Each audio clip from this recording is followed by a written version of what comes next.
Assalamualaikum warahmatullahi wabarakatuh. Perkenalkan, nama saya Arif Febrianto dengan NIM C0C023032.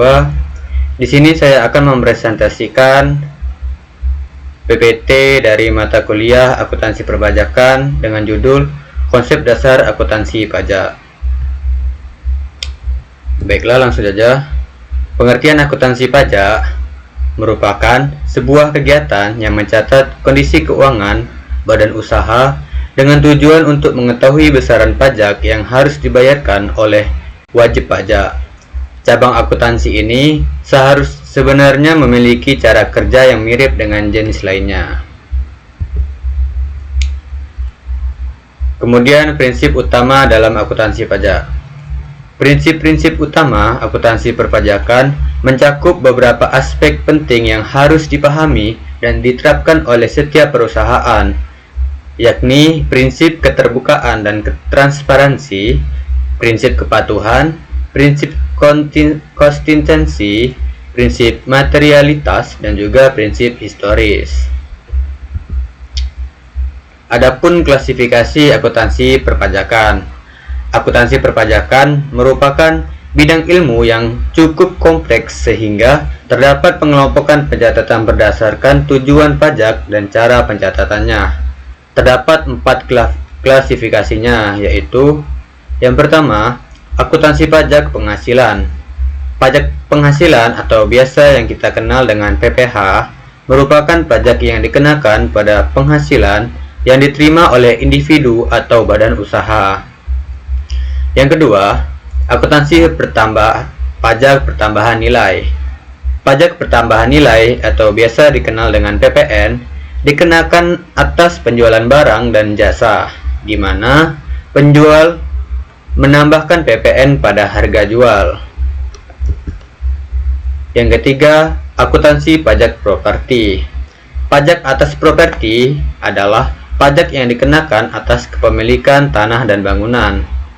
Dan yang terakhir, akuntansi pajak warisan. Pajak warisan dikenakan atas harta yang diwariskan oleh setelah seseorang meninggal, dihitung berdasarkan nilai total aset. Nah, ini ada contoh perhitungan dalam akuntansi pajak. Sebuah perusahaan memiliki pendapatan bruto sebesar 5 miliar dalam 1 tahun. Setelah dikurangi dengan biaya operasional dan beban lainnya yang sah menurut peraturan perpajakan, laba kena pajak perusahaan adalah senilai 2 miliar rupiah. Berdasarkan tarif PPh badan yang berlaku, misalnya 25%, perusahaan harus membayar PPh badan sebesar 500 juta rupiah. Dan ini rincian perhitungannya, yang dimana tarif PPh badan dikali penghasilan kena pajak atau PKP, yang dimana PPh terutang 25% dikali 2 miliar rupiah, dapatlah hasilnya 500 juta rupiah. Selain itu, perusahaan juga harus menghitung dan membayar pajak lainnya seperti pajak pertambahan nilai atau PPN atas penjualan barang dan jasa, serta pajak-pajak daerah yang relevan. Nah, pada kesimpulannya, akuntansi perpajakan merupakan cabang akuntansi yang berkonsep pada pengelolaan dan pencatatan transaksi yang berkaitan dengan kewajiban pajak suatu entitas.